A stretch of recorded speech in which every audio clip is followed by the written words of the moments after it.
Hey guys, it's mcfixit here. I got this Bambu Lab A1 Mini. They claim that it takes about 15 minutes to get set up. So let's go ahead and see if we can do that. We'll go ahead and start and see how long it actually takes us to get that first print going. So we're going to go ahead and open up the box.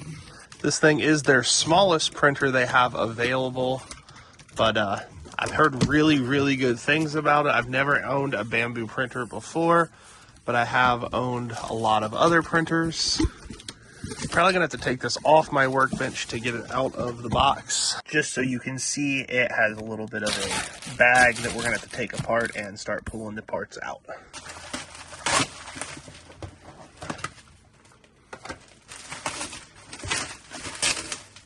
So the first piece comes off just like this. I pulled this out of the top.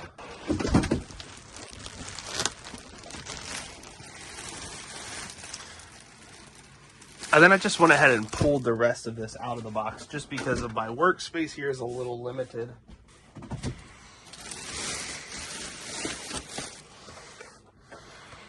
So right here, it looks like it's got some different parts in it. So far, there's not been any instruction manual that I've seen.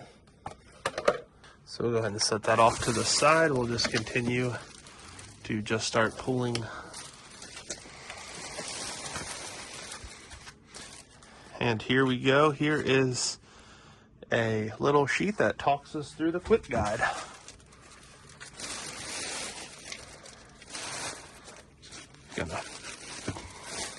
I'll quit pulling film.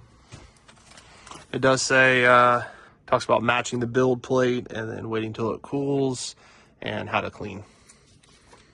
So right here is your mini start guide. And it shows you some of the different things inside of it. Then some more of your tools. And then we're going to go ahead and go to unlock. Step 1 tells you to come and spin the box over here. Just going to go ahead and remove this because it's kind of already coming off.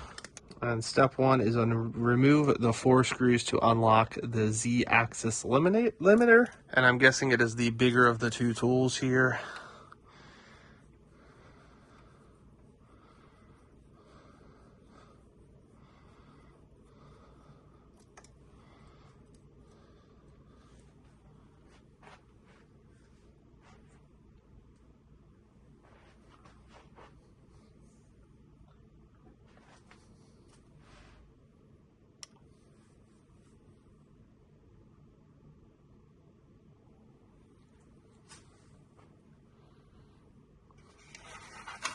I'm going to place the screws inside of here just to make sure they stay safe.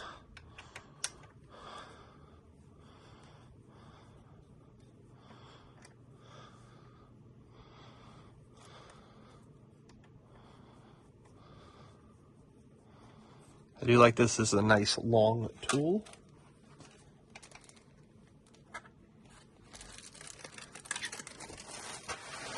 So we got those 2 screws off. Now we're going to come around and get these other 2 screws out.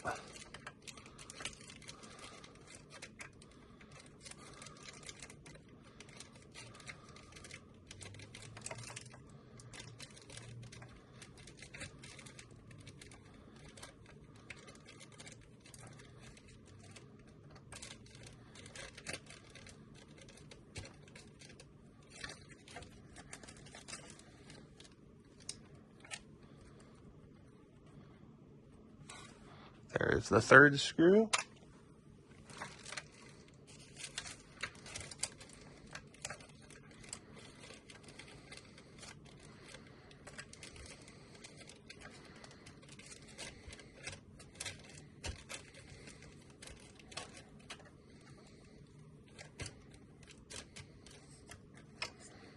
And here is the last screw.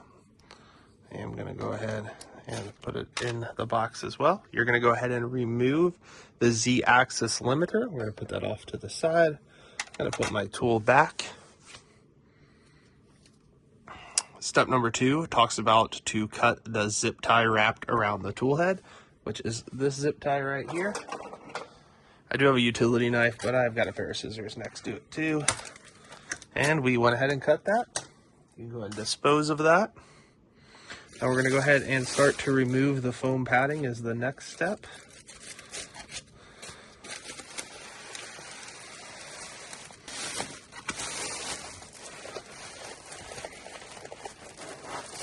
So careful not to accidentally throw things away that are inside of here, because there is a lot.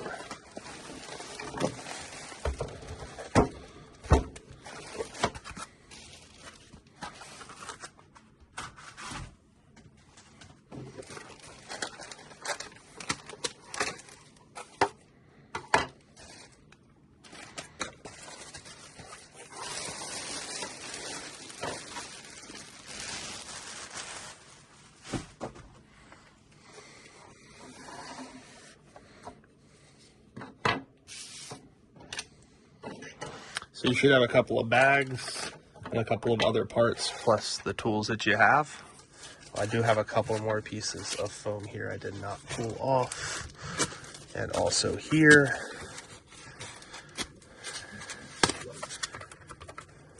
It didn't say take off this box yet, but I think it's going to be fine.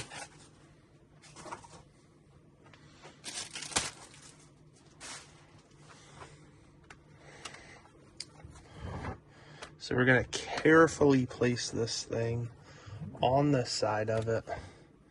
So the next step is to tighten down 3 of the 4 screws. So if the printer is towards the front like it is now, we're not going to be able to get that one, but it's 1, 2, 3. And this uses that same tool. Does not give any kind of torque spec. So I am just going to, when it stops.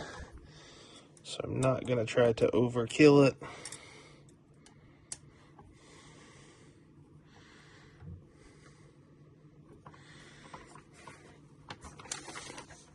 I know some people don't like how small this is. I actually really like how small it is. So this one is the one we won't be able to do. So we'll have to come back to the front here.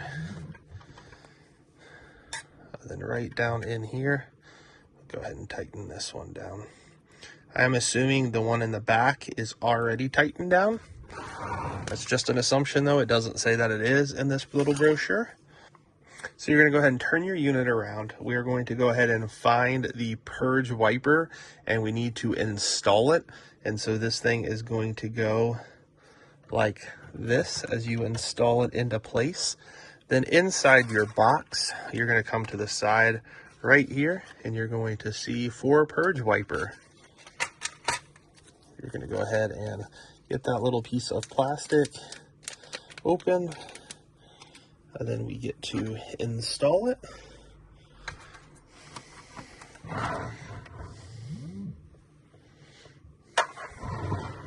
This is sometimes where it's nice to have an extra set of hands.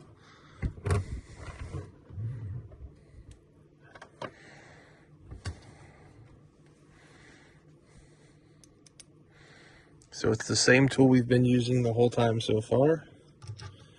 And we'll go ahead and install that. This is what cuts the extra filament that is not needed, especially when you're using the AMs. So we'll go ahead and pull that back up, get us back to center. So the next thing we're going to do is going to go ahead and turn the whole system. The next step is to install the spool holder. So if you come in here, you come and find this piece, it's down. So you're gonna have to look for this piece, it's down underneath this extra blade. Then you're going to look for the spool holder, and we're going to need to install it on these 2 holes on the back side. So when we install it, you need to have the side that doesn't have any screws on this side. We're using the same tool again, and we're just gonna go ahead and spin that into place.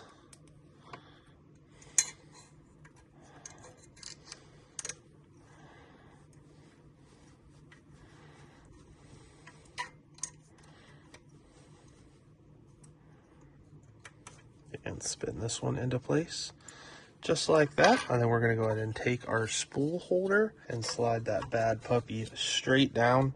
It doesn't really lock into place, but it does like fit into place. So it should be nice and flush. You shouldn't have anything sticking out the bottom. Next thing we're going to do is go ahead and plug in the power cable and turn on the Mini. So our next step is to go ahead and power it on. You will want to make sure you don't have anything with foam or plastic on the machine itself. And we'll go ahead and flip it on. So right here's the on off button. We'll go ahead and flip that thing on. It will take a few seconds. Make sure to leave plenty of space in the front and back, as it can potentially move forward and backwards. We're going to go ahead and press the start button. So with the power turned on, you can go and press the start button, select your language, select your region, and then we're going to go ahead and connect to the Wi-Fi. So you will select your Wi-Fi, whatever that is, and then you'll enter your password.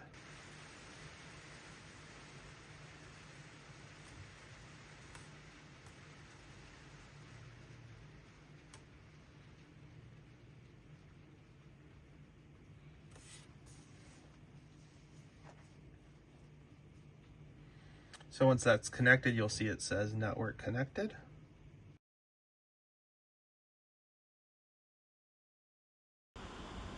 You're going to need to go ahead and download the Bambu Handy app, and then you can register and bind your printer to the app.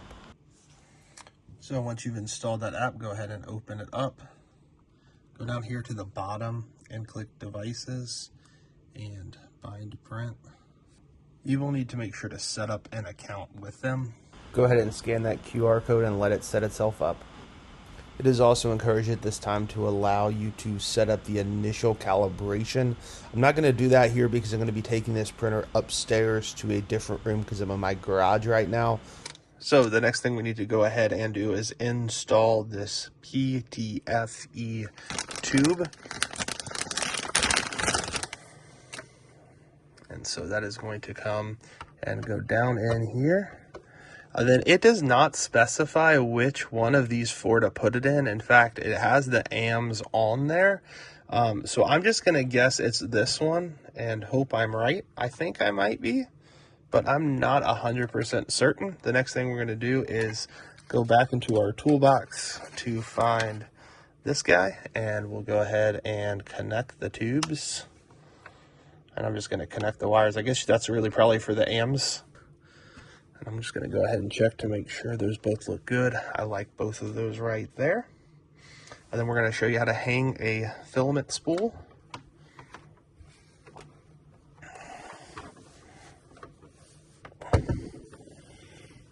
So for this project, I'm going to be using an Overture PET G, and I'm going to be using the red. This is a red and a blue box.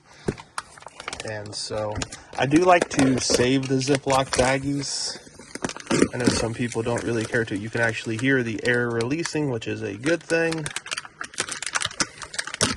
And go ahead and open that bad boy up.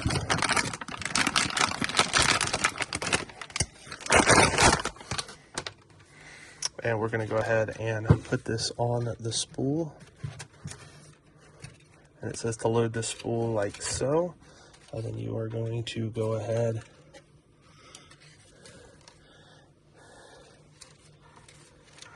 and load this up. So as you're sliding this filament up, you can kind of see it going through the tube. I couldn't really catch it on camera very well, and you're just going to keep sliding it all the way up to the extruder. You don't have to shove it down or anything like that. Just keep pushing it up. And this one sat for a while, so it is kind of unspooling itself as we go. So it may take a couple extra seconds if yours is doing that as well.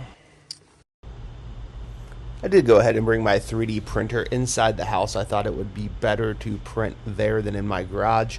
I did click the calibration. That took a couple of minutes, but we're at 14 minutes right now, and I am so impressed that we are just going to select what we're doing on the screen. Has a number of options, 3 different pages of things to print. You don't even have to set up the SD card. It's already set up. And I'm just going to do a benchy here, and we will see what the final product looks like. in just a few minutes with a few clicks. I am using PETG, and with PETG you do have to have some different settings with it, so it does have to have a higher temperature for the extruder and for the bed. So I set it at 255 for the extruder and 80 degrees for the bed. And it looks like it's under 15 minutes, almost exactly, to get this thing up and running. I am super impressed. Let's have it come back in a couple of minutes after this thing is done printing, and I'll show you what I think of it.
Okay, the first print is done, and it looks really good. Has a couple little small errors, but for PETG, that actually is a really good make. It does have a little error on the top, but for just pulling it out and printing something without messing with any files, that thing is pretty awesome. Um, I'm very, very impressed. I don't know the exact time. I'm going to edit out because I did have to walk away a couple of times for some different things. So I'm going to edit up the video and give you a recap as well of what I thought on the whole thing. But I just wanted to show you what this looked like, and the print job did work pretty well. Again, it has a little booger at the top, so to figure out what happened there. But overall, I'm really, really impressed with my first print on the Bambu Lab A1 Mini.